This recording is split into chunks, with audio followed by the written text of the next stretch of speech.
I'm Stephen Crosher, and we're developing a long-duration energy storage solution. So, as Juliet has already said, we need to solve climate change, and we have generation in the form of renewable energy, principally wind and solar, and we have other low-carbon solutions like nuclear. But the energy system of the future is going to be intermittent. There's going to be a lot of variability on it, and to solve that, you need some form of energy storage. So our solution, we call it high-density hydro.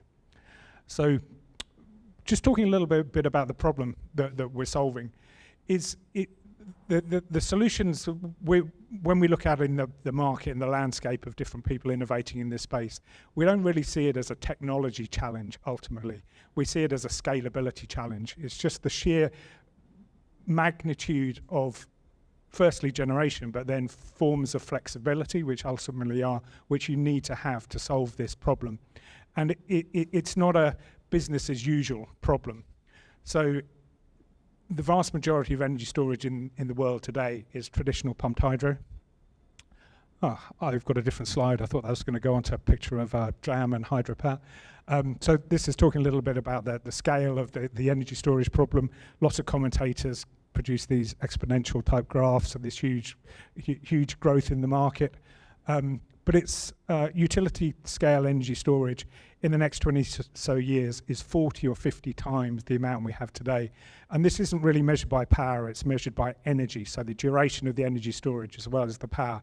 And that 40 to 50 times of what we've got today, the vast majority of what we've got today is traditional pumped hydro. This is where you've got a lake at the top of the mountain and a lake at the bottom of a mountain, and water is pumped up when energy is abundant and released and regenerated when it's scarce. So that's by far the biggest form of energy storage. That has taken us as a world the best part of 60 to 80 years to build. We need 40 to 50 times that in 20 years. So it's a scaling problem. It's not really a technology problem. And then the solutions like ours that are coming through to market, it's really a race against time. It's not really, we don't see it so much as a competition between solutions. It's much more that the solutions have different places in the market and you need all of them. And there are going to be some very big winners. So McKinsey did a report for the Long Duration Energy Storage Council, and they talk about a $4 trillion market by 2040, and that's just the capex part of it. It's not the revenues or the generation part of it. So $4 trillion is a very big number. So if you take change a dollar to a second, you think, well, how many seconds is 4 trillion seconds? It's 127,000 years. You know, it's a really big number. So we're talking about huge numbers that need to happen very, very quickly. So here's the picture that I was having earlier. Actually recently used, if you ever watched Star Wars, the Andor series, used as part of that. Anyway, the problem with traditional pumped hydro, too few sites, you need large volumes of water. Most of the good sites have been used. They're often in pristine mountainous areas. You need the water, so you can't put them in deserts and other places like that. So it's not really a scalable solution. It will do part of the energy transition problem, but it will do 5% of the problem over the next 20 years. So what we're doing something very similar. So fundamentally, the architecture we're using is the same as traditional pumped hydro. But we've introduced a fluid that is 2.5 times the density of water. So we're increasing the energy density of the oldest, most mature form of energy storage. And what that enables us to do is lower the vertical elevation proportional to the increase in density. So we get the same performance at an elevation at only 40% of the height. So we get the same performance on a 200-meter hill as you would with water in a 500-meter mountain. And as we all know, when you go down on the train line, that there are orders of magnitude more hills than there are mountains. And then because we put it in a closed loop system, we do use water to create our high density fluid. It's water plus a suspended mineral that is environmentally benign, inert, low corrosive.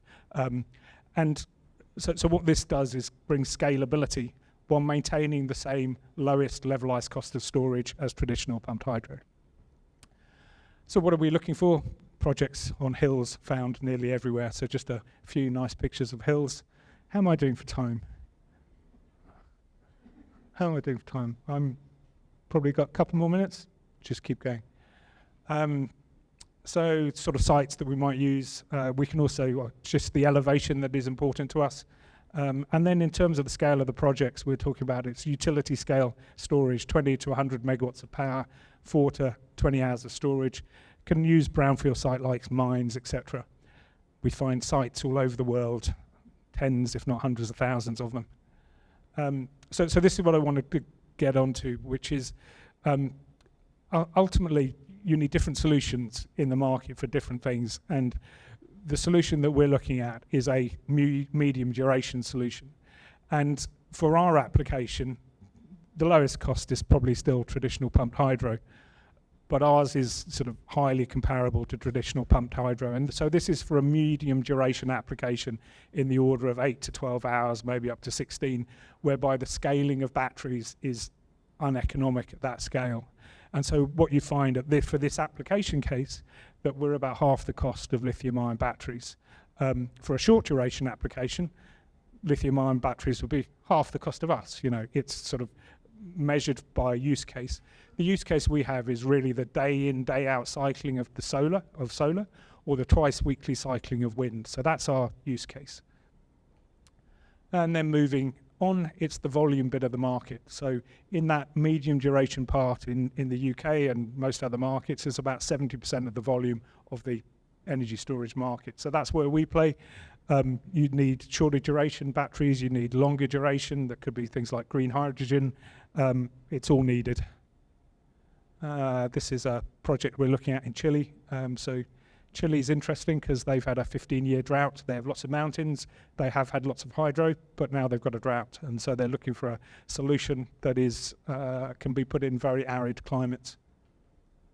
And then sort of by deploying many projects over time, you end up being able to save gigatons of CO2 by effectively with facilitating the rollout of renewables. So for every megawatt hour that we're able to store, you know, theoretically you can turn off 1 megawatt hour of gas or spinning reserve of coal or one of the other solutions for flexibility. Then there's a few slides. So we're in 2 countries, luckily, so Montreal and the UK. And these are a few images of our R&D facility. So we do a lot of physical experimentation on our solution. We're very lucky with the engineering we have. And I think that we're sort of quite unusual in a company whereby we actually do a huge amount of physical experimenting to prove out the technology to make sure that it works before we deploy it at larger scales. And this is what we're building at the moment. So this is our pilot project. So this is very kindly funded by the UK government. So it was a huge amount of two-year R&D program, and then go and build it. So that's what we're doing at the moment. So this will be, we finished most of the physical build in the next couple of months, and then mechanical, electrical installation after that. We should start getting some early results beginning of next year. Thank you very much.